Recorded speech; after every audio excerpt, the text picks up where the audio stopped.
ಇವಾಗ ಕಷಾಯ ಮಾಡೋದಕ್ಕೆ ನೀರನ್ನು ಕುದಿಸೋಕೆ ಇಟ್ಟಿದ್ದೀನಿ. ನೀರು ಚೆನ್ನಾಗಿ ಕುದೀಲಿ, ಅಲ್ಲಿವರೆಗೆ ಕಷಾಯಕ್ಕೆ ಬೇಕಾದಂಥ ಎಲ್ಲ ಸಾಮಗ್ರಿಗಳನ್ನು ರೆಡಿ ಮಾಡ್ಕೊಳ್ತೀನಿ. ಜೀರಿಗೆ ತಗೊಳ್ತಾ ಇದ್ದೀನಿ.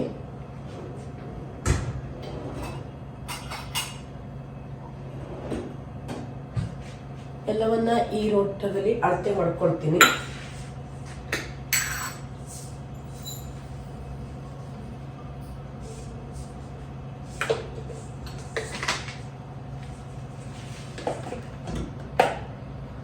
ಹಾಗೆ ಒಂದು 2 ಚಮಚ ಆಗುವಷ್ಟು ಮೆಂತೆ ಕಾಳು, ನಂತರ ಕೊತ್ತಂಬರಿ, ಧನಿಯಾ ಇವೆಲ್ಲವನ್ನ ರೆಡಿ ಮಾಡಿ ಕುಟ್ಕೊಳ್ತೀನಿ. ಏಲಕ್ಕಿ ಹಾಗೆ ಅರಿಶಿನ ಪುಡಿ ಎಲ್ಲಾನು ಎತ್ತಿಟ್ಕೊಳ್ತೀನಿ. ಏನೆಲ್ಲ ಹಾಕ್ತೀನಿ ಅನ್ನೋದನ್ನ ಇವಾಗ ನಿಮಗೂ ಕೂಡ ತೋರಿಸ್ತೀನಿ. ಅದನ್ನ ನೋಡೋದಕ್ಕಿಂತ ಮುಂಚೆ ಹೊಸಬರಾಗಿದ್ರೆ ಸಬ್ಸ್ಕ್ರೈಬ್ ಮಾಡಿ, ಪಕ್ಕದಲ್ಲಿರುವಂತಹ ಬೆಲ್ ಐಕಾನ್ ಅನ್ನ ಪ್ರೆಸ್ ಮಾಡಿ. ನಾನು ಮುಂದೆ ಹಾಕುವಂತ ಎಲ್ಲಾ ವಿಡಿಯೋಗಳ ನೋಟಿಫಿಕೇಶನ್ ನಿಮಗೆ ಸಿಗತ್ತೆ. ಇವಾಗ ಕೋಲ್ಡ್ ವೆದರ್ ಆಗಿರೋದ್ರಿಂದ ಹೆಚ್ಚಾಗಿ ಪ್ರತಿಯೊಬ್ಬರಿಗೂ ಈ ಟೈಮಲ್ಲಿ ಕೋಲ್ಡ್ ಆಗೋದಾಗ್ಲಿ, ಜ್ವರ ಬರೋದಾಗ್ಲಿ ಎಲ್ಲ ಆಗ್ತಾ ಇರುತ್ತೆ. ಈ ರೀತಿ ಕಷಾಯವನ್ನ ಮಾಡ್ಕೊಂಡು ಕುಡಿಯೋದ್ರಿಂದ ಕಡಿಮೆ ಮಾಡ್ಕೋಬಹುದು. ಸ್ಟಾರ್ಟಿಂಗಿಗೆನೆ ಇದನ್ನ ಮಾಡ್ಕೊಂಡು ಕುಡಿಬೇಕು. ಜಾಸ್ತಿ ಆದ್ಮೇಲೆಲ್ಲ ಮಾಡ್ಕೊಂಡ್ರೆ ಸ್ವಲ್ಪ ಲೇಟ್ ಆಗುತ್ತೆ ಕಡಿಮೆ ಆಗೋದು ಕೂಡ. ವೆದರ್ ಕೂಡ ತುಂಬಾನೇ ಕೋಲ್ಡ್ ಇದೆ ಅಲ್ವಾ. ಕೋಲ್ಡ್ ಬರೋದಕ್ಕಿಂತ ಮುಂಚೆನೆ ನಾವು ಇದನ್ನ ಕೂಡ ಮಾಡ್ಕೊಂಡು ಕುಡಿಬಹುದು. ಮೊದಲೇನೆ ಪ್ರಿಕಾಷನ್ ತಗೊಳ್ಳೋದು ತುಂಬಾ ಒಳ್ಳೇದಲ್ವಾ. ಬಂದ್ಮೇಲೆ ನೋಡಿ ತುಂಬಾ ಕಷ್ಟ ಆಗುತ್ತೆ, ಆಮೇಲೆ ಮಾತಾಡೋದು ಕೂಡ ಕಷ್ಟ ಆಗತ್ತೆ, ಧ್ವನಿ ಕೂಡ ಸರಿಯಾಗಿ ಕ್ಲಿಯರ್ ಆಗಿರಲ್ಲ, ಮಾತು ಕೂಡ ಒಂದ್ಸರಿ ಬರೋದಿಲ್ಲ. ನಿನ್ನೆ ಅಂತೂ ನನಗೆ ಮಾತೇ ಬಂದಿರಲಿಲ್ಲ. 2 days ಒಂಥರ ಸಣ್ಣ ಮಾಡಬೇಕಿತ್ತು ಅಷ್ಟೇ. ಮುಖ ಭಾಷೆಯಲ್ಲಿ ಎಲ್ಲ ಮಾತಾಡಬೇಕಿತ್ತು, ಬೇರೆಯವ್ರ ಜೊತೆಗೆ ಏನೇ ಬೇಕಿದ್ರು ಸಣ್ಣ ಮಾಡಿ ತೋರಿಸೋದು, ಆ ರೀತಿ ಇತ್ತು ಮಾತು. ಇವತ್ತು ಸ್ವಲ್ಪ ಓಕೆ, ನಿನ್ನೆ ಸ್ವಲ್ಪ ಸರಿ ಆಯ್ತು, ಇವತ್ತು ಸ್ವಲ್ಪ ಓಕೆ. ಆದಷ್ಟು ಪ್ರಾಣಾಯಾಮ ಮಾಡಿ. ಇವಾಗ ಚಳಿಗಾಲದಲ್ಲಿ ಎಷ್ಟು ಪ್ರಾಣಾಯಾಮ ಮಾಡ್ತೀವೋ ಅಷ್ಟು ಒಳ್ಳೆಯದು. ಆದಷ್ಟು ನಾಡಿ ಶುದ್ಧಿ ಪ್ರಾಣಾಯಾಮ, ಭಸ್ತ್ರಿಕಾ ಇವೆಲ್ಲ ಜಾಸ್ತಿ ಮಾಡಿ ಈ ಟೈಮಲ್ಲಿ. ಹಾಗೇನೆ ನೋಡಿ, ಇಲ್ಲಿ ಬೆಕ್ಕಿನ ಮರಿ ನನ್ನ ಕಾಲ ಮೇಲೆ ಹತ್ತಿ ಬರ್ತಾ ಇದೆ. ಇದು ಅಡಿಗೆ ಮನೆಯಲ್ಲಿ ಬರ್ತಾ ಇರುತ್ತೆ, ಕಾಲ ಮೇಲೆಲ್ಲ ಹತ್ತಿ ಬರ್ತಾ ಇರುತ್ತೆ ನೋಡಿ.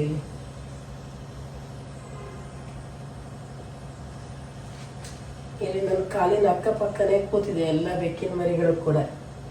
ನಾವು ಕಾಲ ಹತ್ರ ನೋಡ್ಕೊಂಡೇ ಓಡಾಡ್ತಿರ್ಬೇಕು, ಇಲ್ಲ ಅಂದ್ರೆ ಕೆಲವೊಮ್ಮೆ ಮೆಟ್ಟು ಬಿಡೋ ಹಂಗ ಆಗ್ಬಿಡತ್ತೆ ಪಾಪ.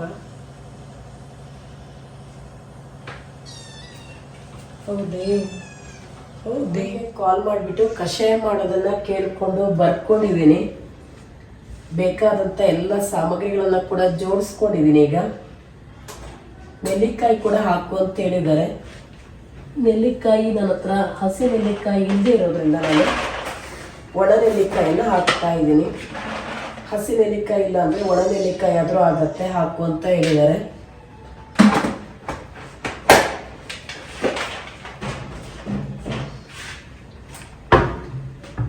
ಈಗ ನಾನಿಲ್ಲಿ 1 ಲೋಟದಷ್ಟು ಧನಿಯಾ ತಗೊಂಡಿದ್ದೀನಿ, ಅರ್ಧ ಲೋಟದಷ್ಟು ಜೀರಿಗೆ, 2 ಚಮಚದಷ್ಟು ಮೆಂತ್ಯ, 4 ಏಲಕ್ಕಿ, 2 ನೆಲ್ಲಿಕಾಯಿ ಒಣಗಿಸಿರುವಂಥದ್ದು, ಹಸಿ ಶುಂಠಿ, ವೀಳ್ಯದೆಲೆ, ತುಳಸಿ, ದೊಡ್ಡಪತ್ರೆ, ಇಪ್ಪಲಿ, ಬಜೆ, ಒಣ ದ್ರಾಕ್ಷಿ, ಮತ್ತೆ ಅರಿಶಿನ ಪುಡಿ, ಕೆಂಪು ಕಲ್ಸಕ್ರೆ, ಕಾಳುಮೆಣಸು ಇವಿಷ್ಟನ್ನ ತಗೊಂಡಿದ್ದೀನಿ. ಇನ್ನು ಇಷ್ಟೇ ಹೇಳಿದ್ದಾರೆ, ಇದಿಷ್ಟನ್ನು ತಗೊಂಡಿದ್ದೀನಿ ನಾನೀಗ. ಈಗ ಇದನ್ನ ಹೇಗೆ ಮಾಡ್ತೀನಿ ಅನ್ನೋದನ್ನ ಕೂಡ ತೋರಿಸ್ತೀನಿ. ಅನಂತರ ಇನ್ನೊಂದು ಕಷಾಯ ಕೂಡ ಹೇಳಿದ್ದಾರೆ, ಈರುಳ್ಳಿಯಿಂದ ಮಾಡೋದು. ಅದು ನೆಕ್ಸ್ಟ್ ವಿಡಿಯೋದಲ್ಲಿ ತೋರಿಸ್ತೀನಿ. ಅದು ಕೂಡ ತುಂಬ ಒಳ್ಳೆಯದು, ಕೆಮ್ಮಿಗೆ ಇದಕ್ಕೆಲ್ಲ ಅಂತ ಹೇಳಿದ್ದಾರೆ ಅಮ್ಮ. ಅದನ್ನು ಕೂಡ ನಾನು ಕೇಳ್ಕೊಂಡು ಬರ್ಕೊಂಡಿದ್ದೀನಿ. ಇವಾಗ ಇದೆಲ್ಲ ಕುಟ್ಕೊಳ್ತೀನಿ ಕುಟ್ರಾಣಿಯಲ್ಲಿ.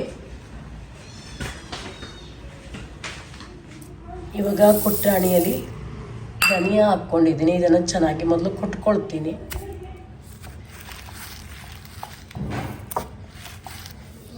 ಇವಾಗ ಕುದಿತಾ ಇರುವಂಥ ನೀರಿಗೆ ಕುಟ್ಟಿಕೊಂಡಂಥ 1 ಲೋಟದಷ್ಟು ಧನಿಯಾವನ್ನು ಸೇರಿಸ್ತಿದ್ದೀನಿ. ಕುಟ್ಕೊಂಡಂಥ ಜೀರಿಗೆನ ಸೇರಿಸ್ಕೊಳ್ತಾ ಇದ್ದೀನಿ.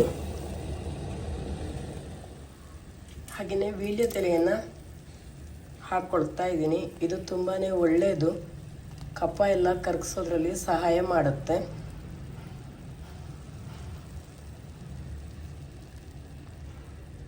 ನಂತರ ಗರಿಕೆಯನ್ನು ಹಾಕ್ಕೊಳ್ತಾ ಇದ್ದೀನಿ. ಇದರಲ್ಲೂ ಕೂಡ ಔಷಧೀಯ ಗುಣ ಇದೆ.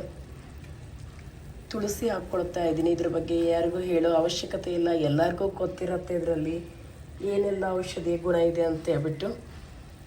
ಅನಂತರ ದೊಡ್ಡಪತ್ರೆ ಎಲೆಯನ್ನು ಹಾಕ್ಕೊಳ್ತಾ ಇದ್ದೀನಿ. ಇದು ಚಿಕ್ಕ ಮಕ್ಕಳಿಗೆಲ್ಲ ಕೋಲ್ಡ್ ಆದಾಗ ಈ ಎಲೆಯನ್ನು ಗ್ಯಾಸ್ ಮೇಲೆ ಅಥವಾ ಒಲೆಯಲ್ಲಿ ಸುಟ್ಟುಬಿಟ್ಟು ಅದರ ರಸ ತೆಗೆದು ಎದೆಗೆ ಮತ್ತು ಬೆನ್ನಿಗೆಲ್ಲ ಹಚ್ಚೋದ್ರಿಂದ ಬೇಗ ಕಡಿಮೆ ಆಗುತ್ತೆ. ಹಾಗೆ ಇದರ ರಸ ತೆಗೆದು ಮಕ್ಕಳಿಗೆ ಕುಡಿಸೋದ್ರಿಂದ ಬೇಗನೆ ಮಕ್ಕಳಿಗೆ ಕೋಲ್ಡ್ ಕಡಿಮೆ ಆಗುತ್ತೆ. ಜೇನುತುಪ್ಪದ ಜೊತೆಗೂ ಕೂಡ ಇದರ ರಸವನ್ನು ಹಾಕಿ ಕೊಡ್ಬೋದು. ಇವಾಗ ಇದನ್ನು ಕೂಡ ಕಟ್ ಮಾಡಿ ಹಾಕ್ಕೊಳ್ತಾ ಇದ್ದೀನಿ. ದೊಡ್ಡಪತ್ರೆ ಎಲೆಯನ್ನು, ವೀಳ್ಯದೆಲೆಯನ್ನು ಚೆನ್ನಾಗಿ ಜಜ್ಜಿಬಿಟ್ಟು ಅದರ ರಸವನ್ನು ತೆಗೆದು ಅದನ್ನು ಜೇನುತುಪ್ಪ ಅಥವಾ ಬೆಲ್ಲದ ಜೊತೆಗೆ ಮಿಕ್ಸ್ ಮಾಡಿ ಮಕ್ಕಳಿಗೆ ತಿನ್ನಿಸೋದ್ರಿಂದ ಮಕ್ಕಳಿಗೆ ಥಂಡಿ ಮತ್ತು ಕೆಮ್ಮಾಗಿದ್ದರೆ ಕಡಿಮೆ ಆಗುತ್ತೆ.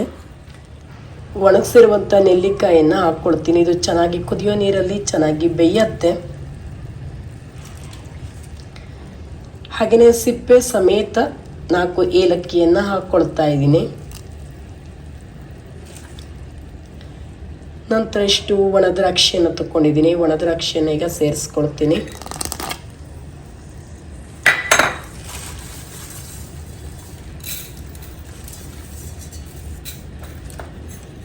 ಹಾಗೆಯೇ 2 ಚಮಚ ಆಗುವಷ್ಟು ಮೆಂತ್ಯ ತಗೊಂಡಿದ್ದೀನಿ.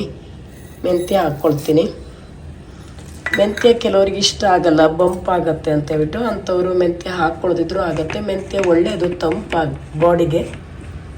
ಯಾಕೆಂದರೆ ನಾವು ಎಲ್ಲನೂ ಹೀಟ್ ಆಗೋದೇ ಹಾಕಿರ್ತೀವಿ. ದೊಡ್ಡಪತ್ರೆ ಹೀಟು, ಕಾಳುಮೆಣಸು, ಹಸಿ ಶುಂಠಿ ಇವೆಲ್ಲವೂ ಕೂಡ ಹೀಟ್ ಆಗೋದು.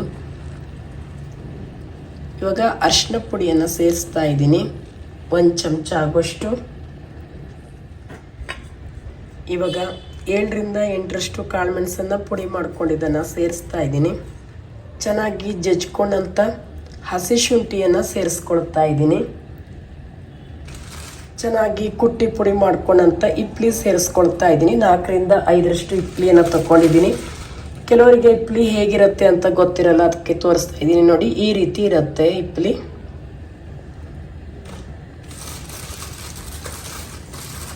ಹಾಗೆಯೇ ಬಜೆಯನ್ನು ಹಾಕ್ತೀನಿ. ಚಿಕ್ಕ ಮಕ್ಕಳಿಗೆಲ್ಲ ತೆಗೆದು ಕುಡಿಸ್ತಾರೆ ಚಿಕ್ಕವರಿರುವಾಗ.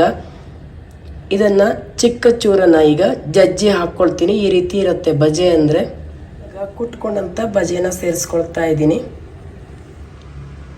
ಹಾಗೆಯೇ ಅಲ್ಲಲ್ಲಿ ಈ ರೀತಿ ಹೋಲ್ ಮಾಡ್ಕೊಂಡಿರುವಂಥ ಒಂದು ಲಿಂಬುವನ್ನು ಸೇರಿಸ್ಕೊಳ್ತಾ ಇದ್ದೀನಿ. ಹಾಗೆ ಕೊನೆಯಲ್ಲಿ ಕೆಂಪು ಕಲ್ ಸಕ್ಕರೆಯನ್ನು ಸೇರಿಸ್ಕೊಳ್ತಾ ಇದ್ದೀನಿ. ಕೆಂಪು ಕಲ್ ಸಕ್ಕರೆ ಇಲ್ಲ ಅಂದವರು ಬಿಳೆ ಕಲ್ ಸಕ್ಕರೆ ಆದರೂ ಹಾಕ್ಕೋಬೋದು ಅಥವಾ ಬೆಲ್ಲನಾದರೂ ಹಾಕ್ಕೋಬೋದು. ಅಮ್ಮ ತುಂಬ ರೀತಿ ಕಷಾಯಗಳನ್ನು ಮಾಡ್ತಾ ಇರ್ತಾರೆ. ನಮಗೆಲ್ಲ ಹುಷಾರಿಲ್ಲ ಅಂದಾಗ ಹೆಚ್ಚಾಗಿ ಅಮ್ಮ ಈ ರೀತಿ ಕಷಾಯಗಳನ್ನೇ ಮಾಡಿಕೊಡ್ತಾ ಇದ್ರು. ಮುಂಚೆ ಎಲ್ಲ ಕಷಾಯದಲ್ಲಿ ನಮಗೆ ಕಡಿಮೆ ಆಗ್ತಾ ಇತ್ತು. ಇವಾಗಲೂ ಅಷ್ಟೇ, ಊರಿಗೆಲ್ಲ ಹೋದಾಗ ಮಕ್ಕಳಿಗೆಲ್ಲ ಹುಷಾರಿಲ್ಲ ಅಂತಂದಾಗ ಅಮ್ಮ ಇದೇ ರೀತಿ ಕಷಾಯಗಳನ್ನೇ ಮಾಡಿಕೊಡೋದು. ಅದಕ್ಕೆ ಅಮ್ಮನ ಕೇಳಿಬಿಟ್ಟೆ ನಾನು ಕಷಾಯ ಮಾಡ್ಕೊಳ್ತಾ ಇದ್ದೀನಿ ಇವಾಗ. ಹಾಗೆಯೇ ಪಾರಿಜಾತದ ಎಲೆಯನ್ನು ಹಾಕ್ಕೊಳ್ತಾ ಇದ್ದೀನಿ. ಎಳೆ ಎಲೆ ಇದು.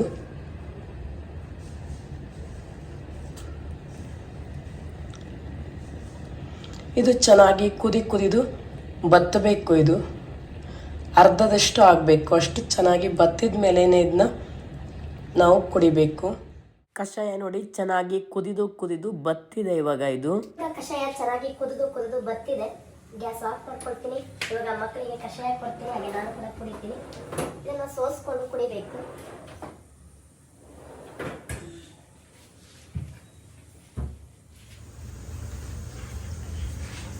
ಇದನ್ನ ಜಾಸ್ತಿ ಕುಡಿಬಾರ್ದು, ಸ್ವಲ್ಪ ಸ್ವಲ್ಪನೇ ಕುಡಿಬೇಕು ಇದನ್ನ.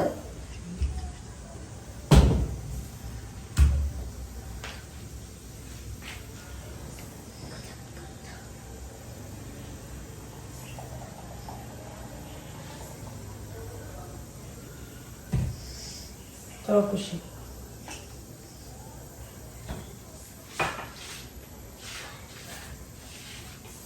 ಖುಷಿಗೆ ಇವತ್ತು ಸ್ಕೂಲಿಗೆ ಹೋಗಿದ್ಲು. ಗಾಳಿಗೆ ಹೋಗಿ ಮತ್ತೆ ಸ್ಟಾರ್ಟ್ ಆಯ್ತು ಅವಳಿಗೆ. ಸ್ವಲ್ಪ ಆರಾಮಾಗಬೇಕು. ಸ್ಕೂಲಿಗೆ ಹೋದ್ಲು. ಬೆಳಿಗ್ಗೆ ತುಂಬಾ ಚಳಿ ಗಾಳಿ ಇರುತ್ತಲ್ಲ, ಮತ್ತೆ ಸ್ಟಾರ್ಟ್ ಆಗೋಗಿದೆ ಅವಳಿಗೆ.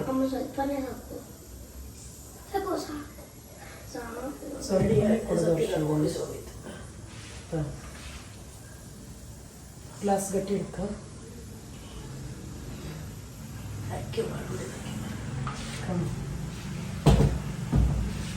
ವಾಯ್ಸ್ ಕಂಪ್ಲೀಟ್ಲಿ ಹೋಗ್ಬಿಟ್ಟಿದೆ ಸ್ವಲ್ಪ. ಮೊನ್ನೆ ಅವಳು ಸ್ಕೂಲಿಗೆ ಹೋಗಿರ್ಲಿಲ್ಲ, ರಜಾ ಮಾಡಿದ್ಲು, ಆರಾಮಿಲ್ದೆ. ನಿನ್ನೆ ಸ್ವಲ್ಪ ಹುಷಾರಾದ್ಲು ಅಂತ ಇವತ್ತು ಹೋದ್ಲು. ಇವಾಗ ಮತ್ತೆ ಹೋಗಿ ಮತ್ತೆ ಜಾಸ್ತಿ ಆಯ್ತು ಅವಳಿಗೆ. ಆಚೆ ಗಾಳಿಗೆಲ್ಲ ಹೋಗಿ ಬಂದು ನಾಳೆಗೆ ಸ್ಕೂಲಲ್ಲಿ ಟೀಚರ್ ಬರೋದು ಬೇಡ ಅಂತ ಹೇಳಿದಾರಂತೆ ಅವಳಿಗೆ.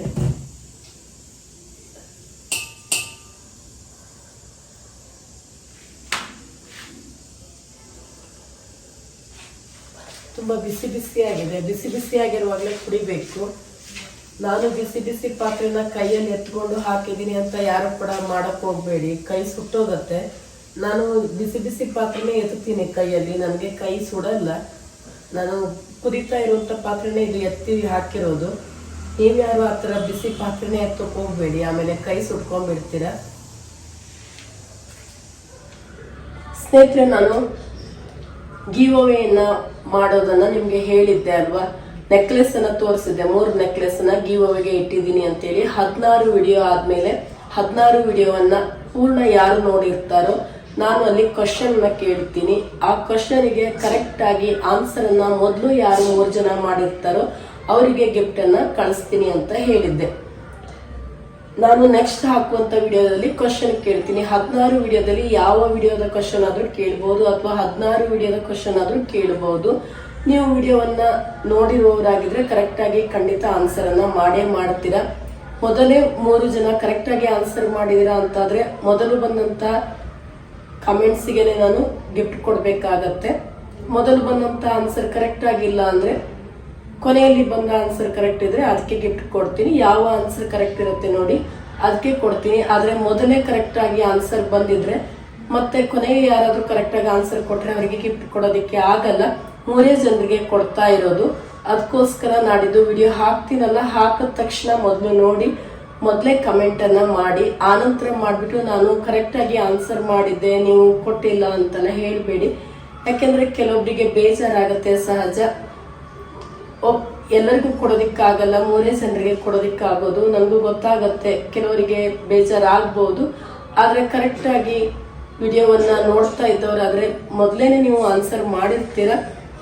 ವಿಡಿಯೋವನ್ನ ಹಾಕಿದ ತಕ್ಷಣ ಮೊದಲೇ ನೋಡಿ ಕಮೆಂಟ್ ಮಾಡಿ ಕರೆಕ್ಟ್ ಆನ್ಸರ್ ಇದೆ ಅಂದ್ರೆ ನಾನು ನೆಕ್ಸ್ಟ್ ವಿಡಿಯೋದಲ್ಲಿ ಅವರ ಹೆಸರನ್ನ ಹೇಳ್ತೀನಿ. ಅವರು ನನಗೆ ಅಡ್ರೆಸ್ ಮತ್ತೆ ಫೋನ್ ನಂಬರ್ ಅನ್ನ ನನ್ನ ಮೇಲ್ ಐಡಿಗೆ ಕಳಿಸ್ಕೊಡಿ, ಅಥವಾ ನನ್ನ ಇನ್ಸ್ಟಾಗ್ರಾಮ್ ಅಲ್ಲಾದ್ರೂ ನೀವು ನಿಮ್ಮ ಫೋನ್ ನಂಬರ್ ಮತ್ತೆ ನಿಮ್ಮ ಅಡ್ರೆಸ್ ಅನ್ನ ಕೊಡ್ಬೋದು, ನಾನು ನಿಮ್ಗೆ ಕಳಿಸಿ ಕೊಡ್ತೀನಿ. ಯಾವ ವಿಡಿಯೋದ ಬಗ್ಗೆ ನಿಮ್ಗೆ ನಾನು ಕ್ವಶನ್ ಕೇಳ್ತೀನಿ ಅನ್ನೋದು ಹೇಳೋದಿಕ್ಕಾಗಲ್ಲ. 16 ವಿಡಿಯೋದಲ್ಲಿ 16 ವಿಡಿಯೋದು ಕ್ವಶನ್ ಕೇಳ್ಬೋದು, ಅಥವಾ ಮಧ್ಯೆ ಮಧ್ಯೆ ಯಾವ್ದಾದ್ರು ಕೇಳ್ಬೋದು. ನೀವು ಪೂರ್ಣ ವಿಡಿಯೋ ನೋಡಿದ್ದವರಾಗಿದ್ರೆ ನಿಮ್ಗೆ ಕರೆಕ್ಟ್ ಆಗಿ ಆನ್ಸರ್ ಮಾಡೋದಕ್ಕೆ ಗೊತ್ತಿರುತ್ತೆ. ಇದನ್ನ ಇವತ್ತು ಹೇಳ್ಬೇಕಾಗಿತ್ತು ವಿಡಿಯೋದಲ್ಲಿ, ನಿಮ್ಗೆ ನೆನಪಿಸ್ಬೇಕಾಗಿತ್ತು. ಅದಕ್ಕೋಸ್ಕರ ನಾನು ಇದನ್ನ ನಿಮ್ ಜೊತೆ ಶೇರ್ ಮಾಡ್ತಾ ಇದ್ದೀನಿ.